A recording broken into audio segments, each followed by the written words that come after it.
지난주에 예배 끝나고 집에 가는 길에 남편과 같이 이제 주일 설교 들었던 것들을 차에서 나눴어요.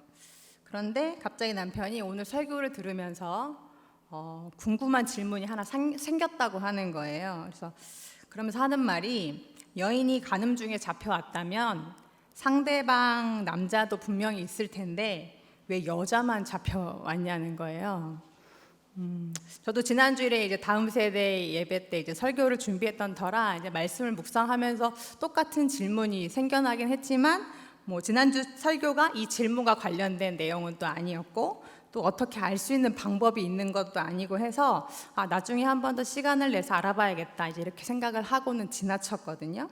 그런데 마침 남편이 이제 그날 똑같은 질문을 해가지고 지난 한 주간 이 질문에 대한 답을 찾아보려고 많이 노력을 했습니다. 그러면서 많은 이제 자료들 그리고 주석들을 찾아보니까 이런 가설이 하나 있었습니다. 꼭 무슨 드라마 같은 이야기인데요.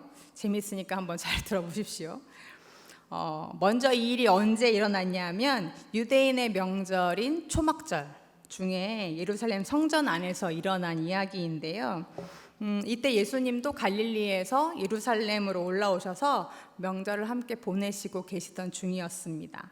그런데 이때 분위기가 어땠냐 하면 이 간음한 여인이 잡혀서 예수님께 끌려 나오는 이 8장 이야기가 시작되기 전에 7장 마지막 부분에 보시면 잘 나와 있는데요. 예수님을 시기하던 그 대제사장들과 바리새인들이 아랫사람들을 시켜서 예수님을 붙잡아 오라고 이제 시킵니다.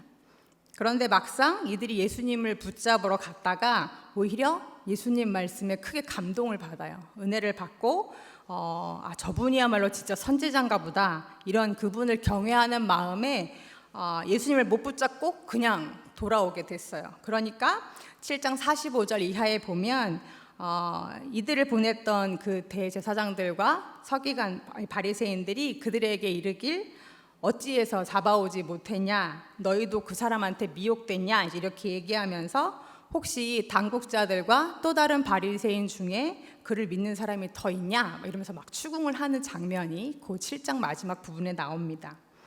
듣자 하니까 그 갈릴리 시골 그 깡촌에서 올라온 그런 사람이라는데, 자기가 무슨 선지자라도 된 것처럼 막 선지자 행세를 하고, 또 보란 듯이 자기들 앞에서 대놓고 율법을 어기고 성전을 막 뒤집어 엎고 자기들한테 독사의 자식이라고, 회칠한 무덤이라고 막 이런 욕을 하는 그 예수, 얼마나 눈에 가시였겠어요. 그런데 이 예수를 따르는 사람들은 또 얼마나 많은지 점점 더 그를 추종하는 무리가 이렇게 많아지는 걸 보면서 종교 지도자들은 더 이상 이대로 두면 안 되겠다 이런 생각이 들죠. 그런 판단 하에 그때부터 예수를 붙잡아 죽일 계획들을 계속 세웁니다. 그리고는 7장 맨 끝절인 53절 그리고 8장 1, 2절 말씀에 보면 다음과 같은 말씀이 나오는데요. 7장 53절부터 8장 2절까지 말씀을 제가 읽어드리겠습니다. 다 각각 집으로 돌아가고 예수는 감람산으로 가시니라. 아침에 다시 성전으로 들어오시니 백성이 다 나오는지라 앉으사 그들을 가르치시더니 라고 나와요. 그리고 그 다음 3절에 서기관들과 바리새인들이 그 아침에 예수님 앞으로 음행 중에 잡힌 여자 하나를 끌고 나왔다는 기록이 있어요. 그러니까 시간상으로 7장과 8장 사이에, 즉 예수님을 붙잡는 데 실패한 사건과 이 음행하다가 붙잡힌 여인을 예수님 앞으로 끌고 나오는 사건 그 사이에는 하룻밤의 시간이 흘렀다라는 걸 알 수 있습니다.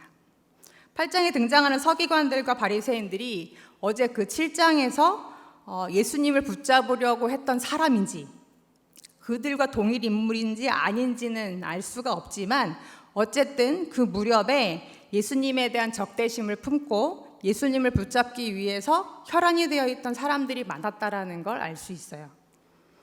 8장 3절에 등장하는 이 사람들이 만약 어제의 그 사람들이었다라고 한다면 예수님을 붙잡는 데 실패한 사람들이 그 분한 마음에 밤사이 어떤 또 다른 수작을 부려서 꾸며낸 일일 수도 있고, 그게 아니라고 한다면 예수님을 붙잡기 위해 오래전부터 치밀하게 준비를 해오던 또 다른 무리들이 이날로 디데이를 잡아놓고 계획한 일일 수도 있겠다 싶은 겁니다.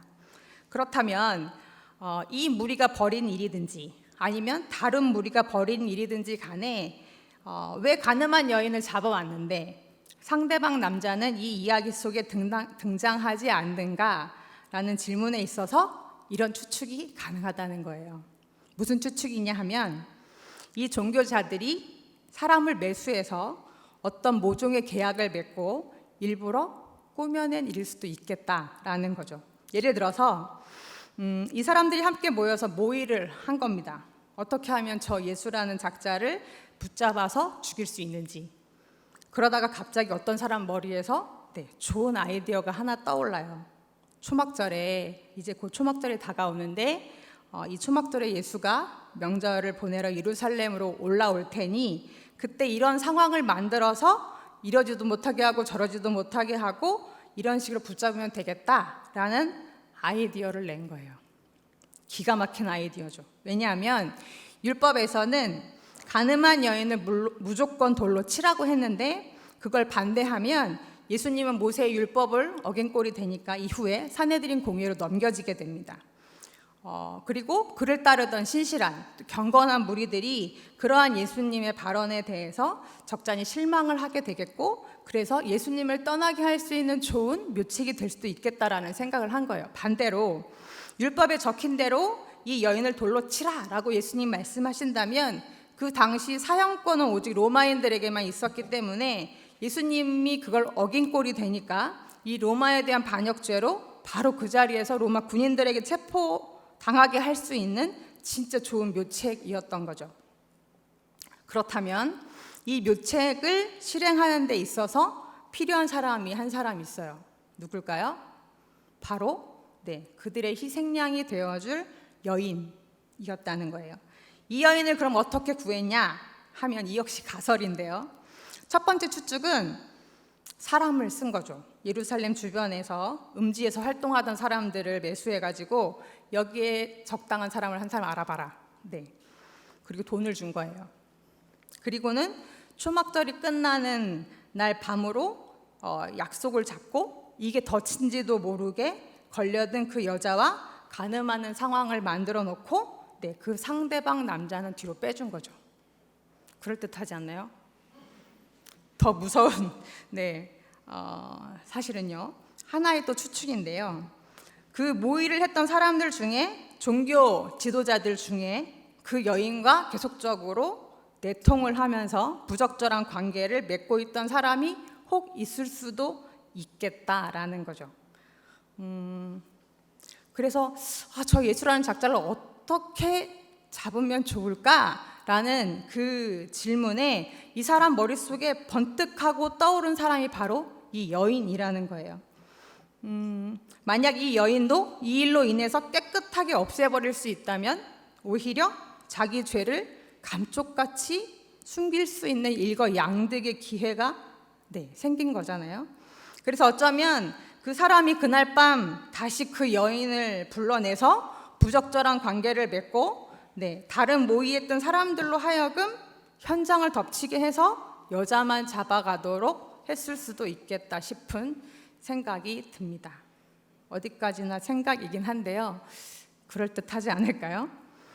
그렇다면 이 여인이 자기의 억울함을 호소할 수 있잖아요. 저 사람이 내 상대방이었다고 지목할 수도 있고 그런데 그 증거는 성립될 수가 없었습니다. 왜냐하면 율법에 보면 어떤 증거가 입증되기 위해서는 증인 두 사람 이상이 필요한데 그들이 같은 이야기를 해야지만 그 증거가 성립이 됐다는 거죠. 만약 전자의 경우든 아닌 후자의 경우든 나도 피해자다, 저 사람들이 나를 이용한 거다라고 이 여인이 사실을 폭로한다고 한들 거기서 이 여인의 편을 들어줄 사람이 한 사람도 없었다라는 거예요. 그렇기 때문에 억울하지만 아무 말도 못하고 꼼짝없이 당할 수밖에 없었던 상황인 거죠. 이 여인을 빼놓고는 모두가 다 한통속이었으니까요. 어찌되었든 그렇게 해서 그들이 짜놓은 시나리오대로 착착착 일이 진행되어 갔는데 이제 예수님만 그 앞에서 어떤 말씀이라도 뱉기만 하면 이 사람들의 계획이 성공하는 그 찰나에 이때 전혀 예상하지 못했던 상황이 벌어집니다. 예수님이 뭐라고 말씀을 하셔야 하는데 아무 말씀도 안 하시고 땅바닥에다 글씨를 쓰시는 거예요. 그렇다면 예수님이 그때 땅에다가 어떤 글씨를 쓰신 거냐 대체? 네, 이 질문에 대해서 지난주에 이제 박상인 목사님은 아무것도 안 쓰셨다. 그냥 이들을 바라보시고 끓어오르는 화를 이 잠재우시려고 삭히시려고 그냥 땅바닥에 끄적이셨던 거다. 이렇게 이제 묵상을 하셨고, 저는 그 사람들 이름을 한 사람씩 써내려가지 않았을까. 그리고 두 번째는 이들이 자기만 알고 있던 은밀하게 행했던 죄들을 그 옆에 열거하시지 않았을까. 그래서 이 사람들이 그거를 보고는 정말 양심의 가책을 느껴서 도망가지 않았을까. 그런 이제 생각을 했죠. 그런데 혹시 진짜 앞서 드린 그런 상황이었다면 예수님이 전혀 다른 걸 쓰셨을 수도 있겠다 싶습니다. 그랬다면 예수님이 그 땅바닥에다 뭐라고 쓰셨을까요?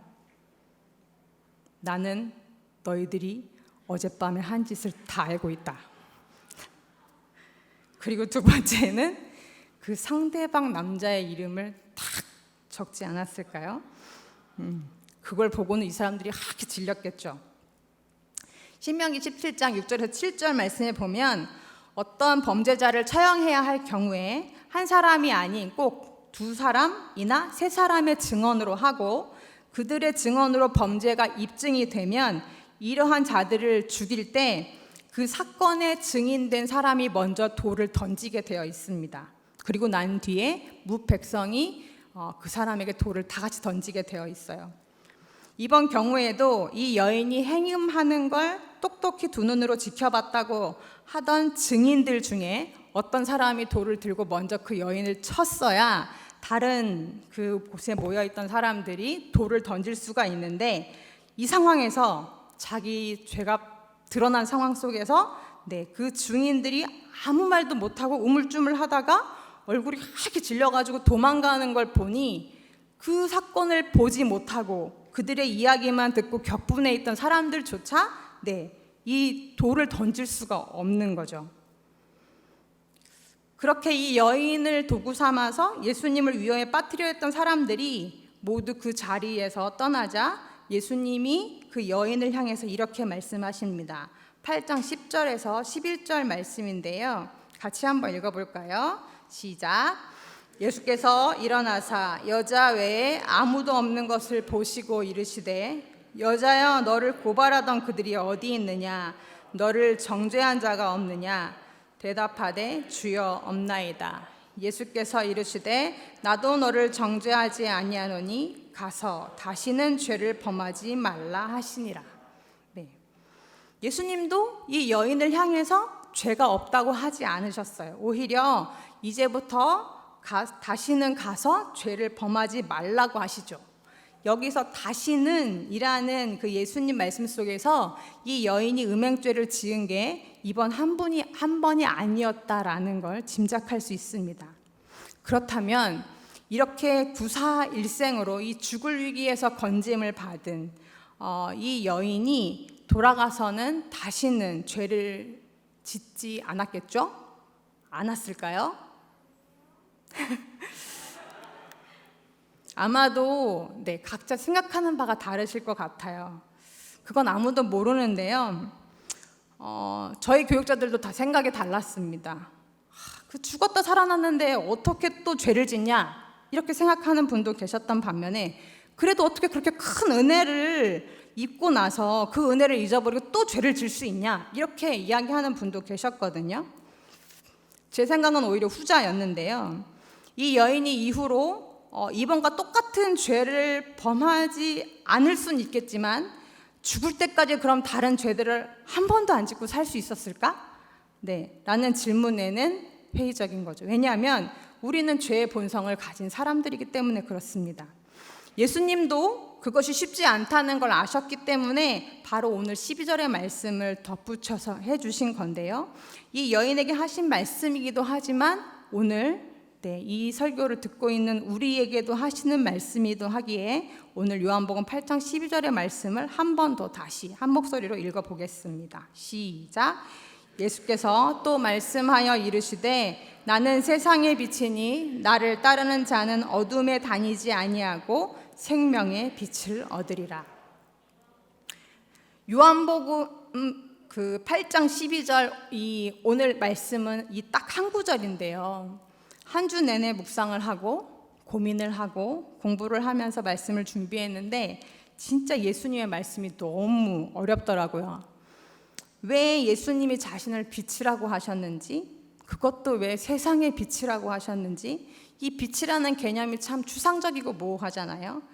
그런데 또 그 빛을 따르라고 한다는 건 어떤 의미인지, 우리 보고 어떻게 하라는 건지 잘 모르겠더라고요. 그래서 또 여러 자료들을 찾다 보니까 이 말씀을 하신 배경에 대해 좀 더 깊이 알 수 있었습니다. 이 가늠한 여인이 예수님 앞으로 끌려온 날이 언제였냐 하면 초막절이 끝난 다음 날이었습니다. 그걸 어떻게 알 수 있냐 하면 요한복음 7장 37절에 예수님이 자신을 가리켜서 나는 다시는 목마르지 않을, 영원히 목마르지 않을 생수다. 그러니 나에게 와서 마셔라. 이렇게 말씀하시는데요. 그 37장 맨 앞에 보면 그날이 바로 명절 끝날이었다라고 기록되어 있습니다. 그러니 그 말씀을 하신 것이 초막절 마지막 7일째 낮이었다는 거죠. 이스라엘 민족은 이렇게 7일간의 초막절을 보내면 율법에 명시되어 있는 대로 제8일째 되는 날에도 일을 하지 않고 큰 성회로 모이게 돼 있었습니다. 그날을 가리켜서 쉬미니 아체레트라고 하는데요. 그런데 우리는 밤 12시를 기점으로 다음 날로 넘어가잖아요. 그런데 유대인들은 우리와는 좀 개념이 다릅니다. 유대인들은 해가 지는 때부터 그 저녁부터 그 다음 날이 시작이 된다고 생각을 해요. 그러니 7일이 끝나고 그날 저녁이 바로 8일째 되는 날이라는 거죠. 그러면 이스라엘 백성들은 7일째 초막절 행사가 다 끝나고 집으로 돌아가지 않고 해가 지기를 기다렸다가 8일이 시작되는 날 모두 이 사람들이 성전으로 모여서 여인의 뜰로 내려갑니다. 그러면 그때부터 빛의 축제라는 걸 갖는데요. 이 초막절이라는 게 광야에서의 40년 동안 자기들을 이끌어 주셨던, 인도해 주신 하나님을 기억하면서 갖는 명절이었잖아요. 이스라엘 백성들이 40년 동안 지나온 광야는 낮에는 기온이 40도 혹은 50도까지 올라가고 밤에는 10도 이하로 떨어지는 곳이었기 때문에 체감상 그 온도차는 더 컸을 것이라 예상되는데 그 뜨겁고 춥고 어두웠던 빛 하나 없던 광야에서 이들이 그 40년을 지낼 수 있었던 이유는 낮이면 구름 기둥으로 밤이면 불 기둥으로 그들의 길을 인도해 주시고 또 그들 위해서 이 더위와 추위 어둠으로부터 지켜주셨던 그 하나님이 계셨기 때문이거든요. 그래서 이스라엘 민족들의 이 초막절이 되면 자기들을 보호해 주시고 인도해 주신 그 하나님의 그 불기둥을 기억하면서 떠올리면서 8일째 되는 날에는 그 밤에 모두가 성전에 모여서 제2의 출애굽을 염원하면서 밤새 이 빛의 축제를 갖는 거예요. 그렇다면 이 빛의 축제는 어떻게 하는 거냐? 올림픽 때 성화봉송 하잖아요. 그걸 생각하시면 돼요. 성전 안에 있는 여인의 뜰에 4개의 높은 금 등불이 세워져 있었습니다. 그러면 거기를 제사장들 중에서 젊은 청년들 4사람이 한 사람씩 각각 사다리를 타고 올라갑니다. 그리고 그 끝에 달려있던 주발에 기름을 붓고 불을 붙이는 거예요. 그럼 그게 이제 활활 밤새 타겠죠? 그럼 그 등불 아래에 모든 사람들이 함께 밤새도록 노래하고 춤을 추면서 하나님을 찬양했는데요. 그게 바로 빛의 축제였다라는 거예요. 매해 초막절 8일째에는 이 빛의 축제를 가졌다는 거죠. 그런데 요한복음 8장 1절에서 예수님은 그 밤에 그 축제에 참여하지 않으시고 그 축제를 즐기시지 않고 감람산으로 가셨다라고 나옵니다.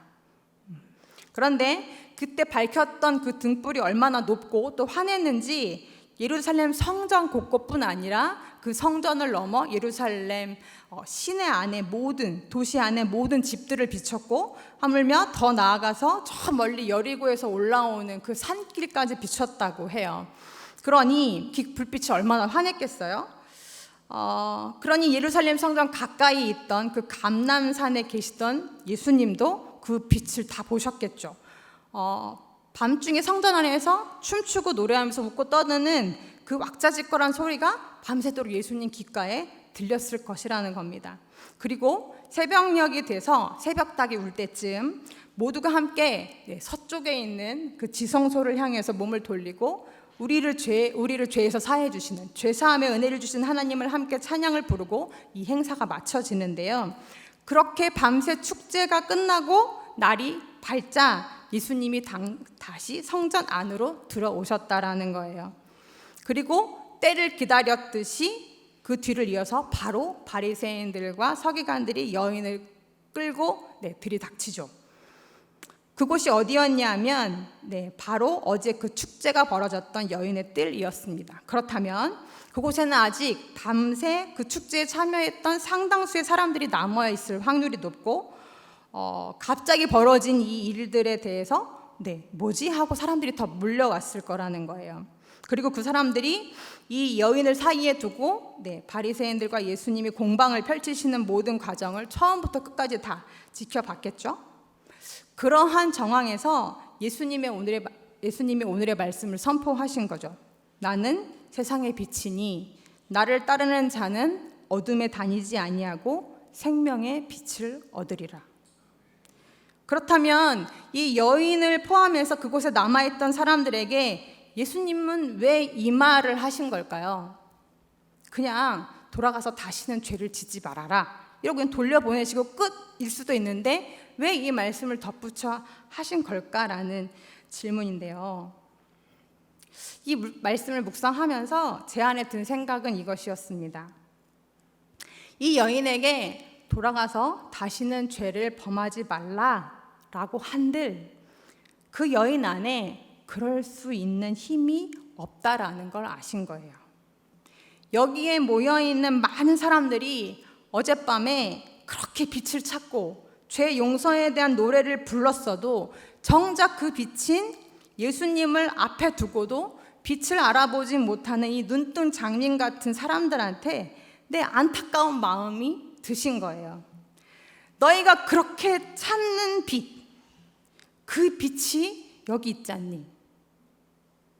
너희를 어둠에서 구원해줄 빛, 너희를 그 죄의 올무에서 끊어내줄 그 빛, 그 빛이 바로 여기 왔잖니. 그런데 왜 나를 모르니? 왜 나를 몰라보니? 이런 뜻이라는 거죠.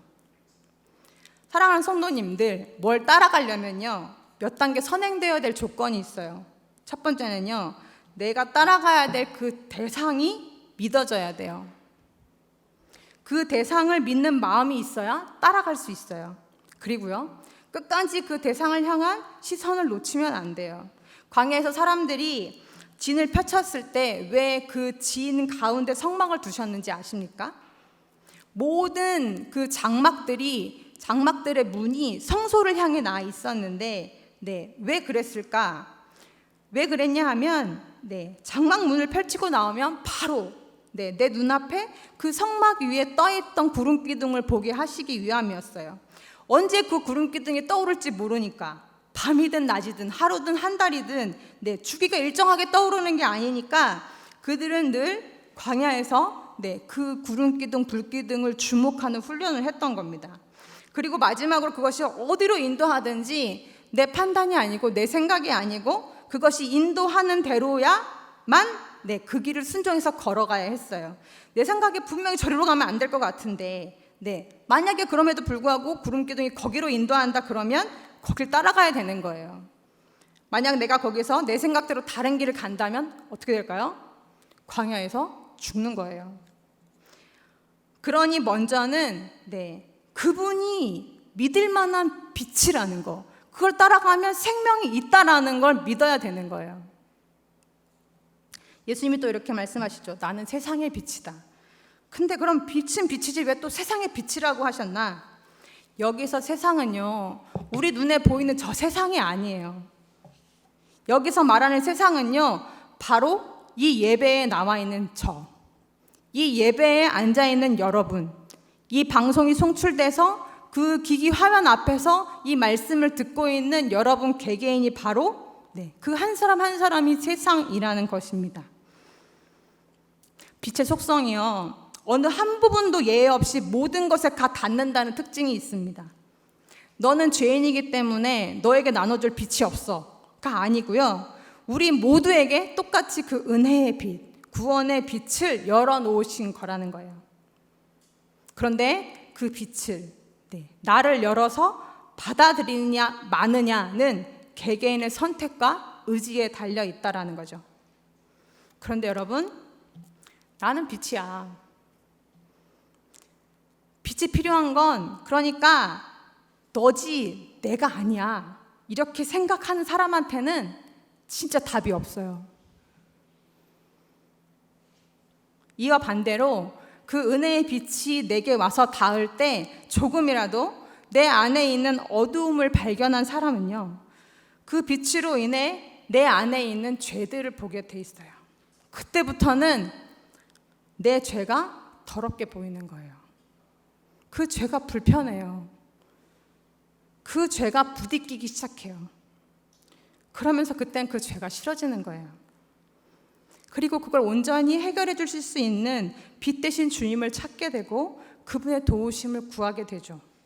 그러니 예수님이 나는 세상의 빛이다, 나를 따르는 자는 어둠에 다니지 않고 그렇게 살다가 생명의 빛을 얻을 거다라고 말씀하시는 거죠. 여러분, 상황이 여러분을 힘들게 하는 게 아니에요. 어떤 문제가 여러분을 고통스럽게 하는 게 아니에요. 내 옆에 있는 그 사람이 나를 힘들게 하는 게 아니에요. 문제는 나예요. 내가 그 빛을 보지 못해서 힘들고 그 빛을 향해서 내 눈이 열려져 있지 않아서 힘든 거예요. 아담이 죄를 지었습니다. 그래서 눈이 밝아졌어요. 하나님의 빛 안에서 이 영의 눈이 밝아져야 되는데 영의 눈은 어두워지고 육의 눈이 밝아졌어요. 그러니 내 안에 있는 죄는 못 보고 남의 안에 있는 허물과 죄만 보이는 거예요. 남의 단점만 보이는 거예요. 똑같이 죄를 저질렀는데 허탄만 하게 되는 거예요. 변명이 아니고요, 진짜 아담은 그 순간 자기 잘못은 없었어요. 진짜 하와가 다 잘못한 거예요. 그 여인이 먼저 자기를 꼬셨고 자기에게 그 선악을 알게 하는 열매를 가져다 줬고 먹게 했고, 그래서 자기가 얼떨결에 실수로 죄를 저질렀다는 거예요. 그 순간 아담에게 필요했던 건 무엇일까요? 빛이요. 다시 진짜를 볼 수 있게 하는 그 영의 빛. 그래서 하나님이 아담에게 다가가셨습니다. 그래서 아담아 내가 어디 있느냐라고 말씀하셨어요. 심판을 하시기 위해서가 아니라 그를 고쳐주시기 위해 다가가셨습니다. 그런데 아담이 끝내 그 빛을 거부했어요. 그 약속을 어긴 자신으로 인해 하나님이 얼마나 그 마음이 아프신지, 하나님이 얼마나 그 마음이 무너지셨는지, 그리고 다시 아담이 그 빛을 회복하기를 하나님이 얼마나 간절히 원하셨는지 아담은 눈이 어두워서 바라보지 못했어요. 계속 탓만하고 계속 변명만 하고, 더 나아가서 그 여인을 처음 만들어 주신 하나님을 원망하면서 오히려 그 어둠 속에 자신을 가두었습니다. 사랑하는 성도님들, 고통이 찾아올 때 고통 속에 자신을 묻어두지 말고 하나님을 바라보세요. 그때의 생각과 감정, 거기에 멈추지 말고 자기를 매몰시키지 말고 하나님을 찾아보세요. 어떤 성도님 간증인데요, 자기도 직장 일을 하면서 아침 저녁으로 아이들 챙기랴 집안일 하랴 정신없이 일주일을 살아가는데, 남편은 자기 몸만 챙기고 자기 일만 생각하고 집안일에 대해서는 다 아내 몫이라고 생각하고는 잘 협조해주지 않는 그 남편에 대해서 너무 화가 났다는 거예요. 그날 아침에도 남편은 횡하니 이제 옷만 입고 출근해 버리고 자기는 혼자서 아침 준비를 하면서 아이들을 등교시키고 그러게 바쁘게 막 움직이는데 아이를 등교시키고 오다가 이제 너무 화가 나가지고 차 속에서 하나님께 이렇게 기도했다는 거죠. 하나님 보셨죠? 예? 보셨죠? 저 어젯밤에 혼자 늦게 들어서 설거지할 때 남편 누워서 텔레비 보는 거 보셨죠? 네. 아침에 바빠가지고 막 동동동 거리고 있는데 자기 혼자 나가버리는 거 보셨죠? 막 이러면서 막 네.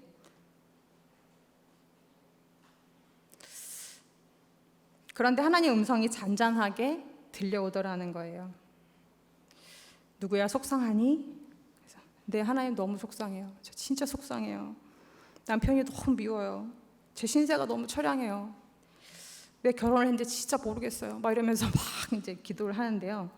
하나님이 잠잠히 그러시더래요. 그렇구나. 그런데 누구야? 그럼 너는 너를 위해 내가 채찍에 맞고 있을 때 너는 그럼 뭐 했니? 그러시더래요. 내가 너를 위해 십자가 지고 골고다 올라가고 있을 때 너는 그 시간에 뭐 했니? 그러시더래요. 누구야? 내가 너를 위해서 십자가에 못 박히고 있을 때, 내가 너를 위해 십자가에 달려서 그렇게 추위에 벌벌 떨고 있을 때, 그럼 그때 너는 뭐 하고 있었니? 그러시더래요. 그 순간 자기 마음속에 예수님의 빛이 들어오더래요. 그리고 더 이상 예수님 앞에서 아무 말도 할 수가 없더래요. 그런데 신기하게 조금 전까지만 해도 마음을 가득 채우고 있었던 그 미움과 슬픔과 고통과 아픔이 정말 거짓말처럼 사라지더라는 거예요. 사랑하는 여러분, 그 빛을 만나시면 돼요. 그 빛이 여러분 안으로 들어가면 돼요. 우리의 어떤 의지로도, 우리의 어떤 결단으로도 우리 속에 있는 죄, 나를 괴롭게 하는 여러 문제들, 그 감정으로부터, 생각으로부터 우리를 자유롭게 할 수 있는 게 아무것도 없어요. 그 빛이 임할 때 내가 죄인임을 깨닫는 거예요. 그 빛이 임할 때 그때서야 우리의 영의 눈이 떠지는 거예요. 그래야 나로 인해 고통받고 있던 내 주변의 사람들이 눈에 들어와요. 내가 피해자인 것 같았고, 나만 억울한 것 같고, 나만 힘든 것처럼 그동안 생각했는데 오히려 그 빛이 들어오니 내가 가해자였고, 내가 그를 너무나 억울하게 만들었고, 나 때문에 고통받고 신음받고 있었던 사람들이 눈에 들어온다는 거예요. 어쩌면 그녀 안에 있던 속마음을 예수님이 보셨을지도 모르겠다는 생각을 했어요. 나는 피해자인데, 나도 모르고 당한 건데, 그가 날 속였고 내가 믿었던 그가 날 배신한 건데, 그러면서 이 죽음의 공포가 사라진 그 자리에 슬그머니 다시 다가온 배신감, 억울함, 수치, 분노, 그 마음으로 가득 차오르고 있던 그 여인의 마음이 예수님 눈에 들어왔을지도 모르겠다라는 생각을 해봤습니다. 사랑하는 우리 우신 성도님들, 지금 이 순간 우리에게 필요한 건 빛이에요. 한 사람도 열애시키지 않으시고 모두에게 주시고자 하시는 그 빛, 은혜의 빛, 우리 눈을 뜨게 하고 진짜를 보게 하고 내가 거하고 있는 그 어둠에서 나와서 나를 생명으로 인도해 줄 수 있는 그 주님의 빛이 우리에게 필요합니다. 예수님이 아무리 빛을 가까이 가져다 대시고, 예수님이 아무리 이제는 나와라 그러시면서 우리를 둘러싸고 있던 죄의 담을 무너뜨리시고 울타리를 무너뜨리신다 한들, 우리가 그 속에서 나오지 않는다면, 그 음성을 듣고도 문을 열지 않는다면 우리는 여전히 죄 가운데 어둠 가운데 있게 될 거예요. 그래서 오늘 여전히 그러한 우리들의 모습을 바라보시면서 예수님이 이렇게 말씀하십니다. 나는 세상의 빛이니 나를 따르는 자는 어둠에 다니지 아니하고 생명의 빛을 얻으리라. 아멘. 오늘 주신 말씀 기억하면서 함께 기도하시겠습니다. 빛이신 하나님, 제게 주님의 빛이 필요합니다. 내 어둠을 밝혀줄 빛이 필요합니다. 내 어둠을 밝히 볼 수 있는 빛이 필요합니다. 어두운 내 눈을 밝혀주시옵소서. 주님의 빛이 다가올 때 아담처럼 피하지 않게 하시고 우리를 심판하시기 위해 오신 것이 아니라 우리를 살리시고 우리에게 참 자유와 생명과 삶의 기쁨을 회복시키시기 위해 오신 주님이 온전히 믿어지는 믿음을 주셔서 그 주님을 향해 내 마음의 문을, 내 의지의 문을 열게 하여 주옵소서. 내가 살아야 나로 인해 내 주위에 있는 사랑하는 가족들이 삽니다. 내가 살아야 교회가 살고 내가 살아야 하나님의 나라가 산다는 것을 깨닫게 해주시고 주님이 말씀하셨던 그 세상이 바로 나임을 알게 하여 주시옵소서. 우리 안에 부대끼는 마음을 소생시키셔서 우리 안에 진정 하나님이 밝히 보이시는 것을 볼 수 있는 영적인 시력을 회복시키셔서 어둠에 다니지 아니하고 빛이신 주님과 함께 생명의 빛을 얻는 자 되게 하여 주시옵소서. 예수님의 이름으로 기도합니다. 아멘.